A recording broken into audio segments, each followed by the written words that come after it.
الله أكبر الله أكبر الله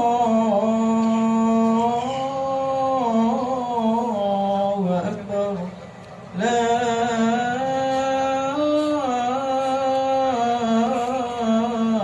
إله إلا الله الله أكبر الله أكبر ولله الحمد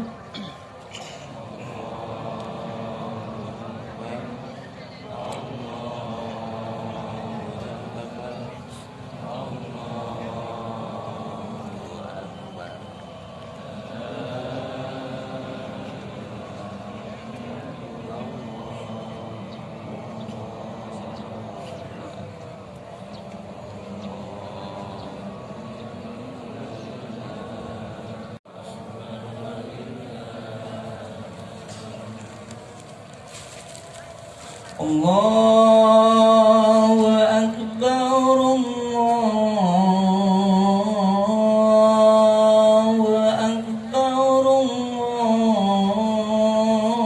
الله أكبر لا إله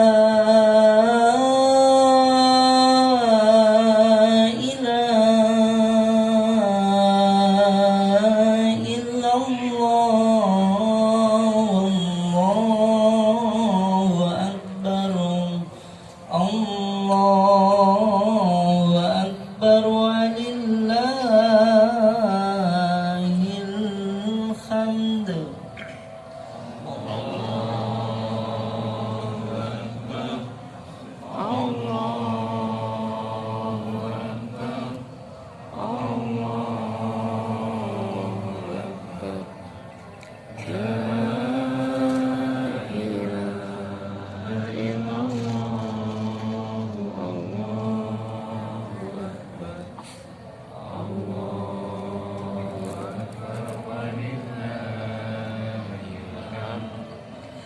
bagi الله أكبر الله أكبر الله أكبر لا إله إلا الله الله أكبر الله أكبر ولله الحمد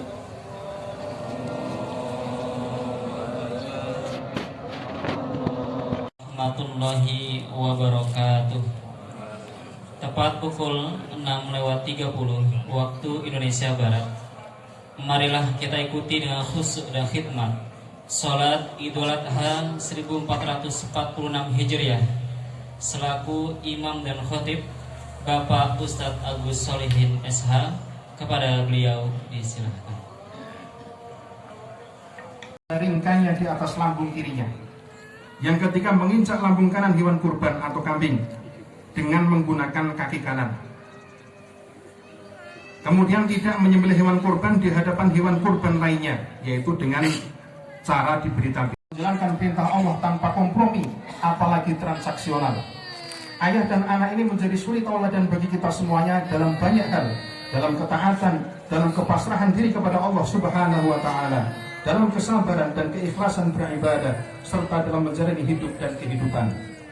Bapak Ibu hadirin yang berbahagia, Nabi Ibrahim alaihissalam menikah dengan Ibu Sarah sudah bertahun-tahun, namun belum juga dikarunia seorang anak pun.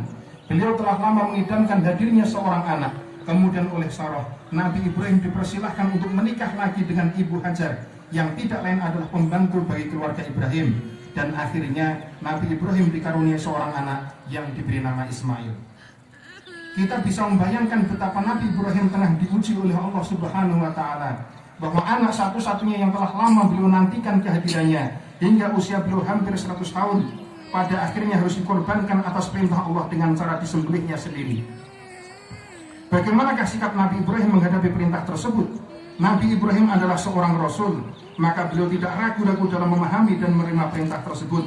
Tidak ada kekacauan dalam pikiran beliau, sehingga beliau tidak melakukan protes atau mencoba bertanya kepada Allah untuk meminta klarifikasi. Misalnya dengan bertanya, kenapa ya Allah harus saya sembelih anak tunggal saya ini?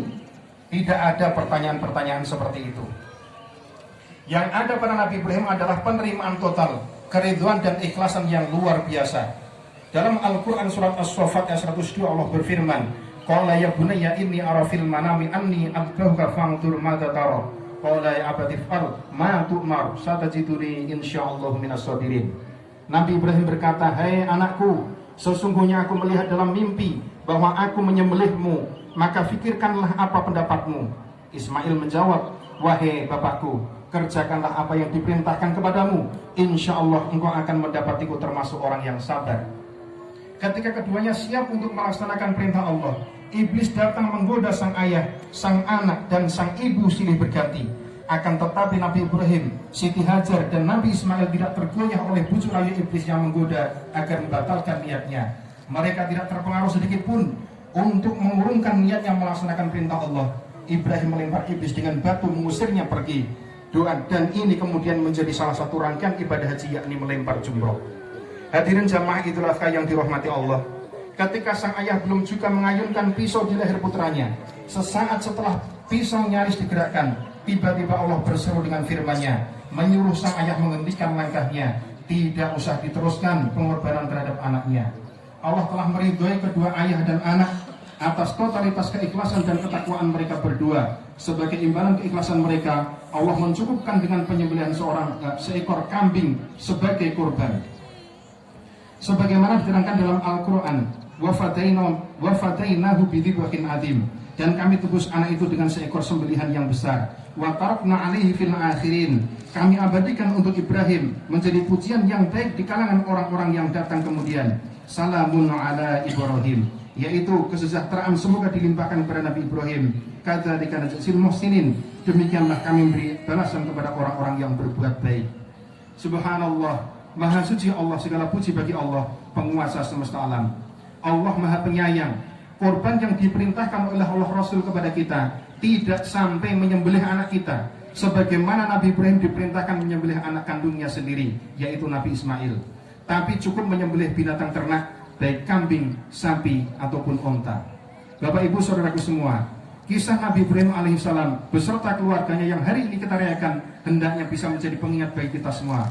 Betapa tidak sedikit di antara kita yang gagal mencontoh kehanifan dan totalitas Nabi Ibrahim dan keluarganya, mempersembahkan dan mengorbankan segalanya untuk sebesar-besarnya, memenuhi dan mengutamakan seruan dari Zat yang Maha Menciptakan, mengalahkan segala-galanya, bahkan dengan cara merelakan dan mengorbankan sesuatu yang sangat dicintai dan sangat berharga yang apa adanya. Pengorbanan Nabi Ibrahim diganti dengan hewan sembelihan yang terbaik. Lalu alasan apa yang dapat diterima akal sehat ketika kita masih berat mendermakan hanya sebagian dari harta, tenaga, kesehatan, dan umur yang Allah berikan kepada kita?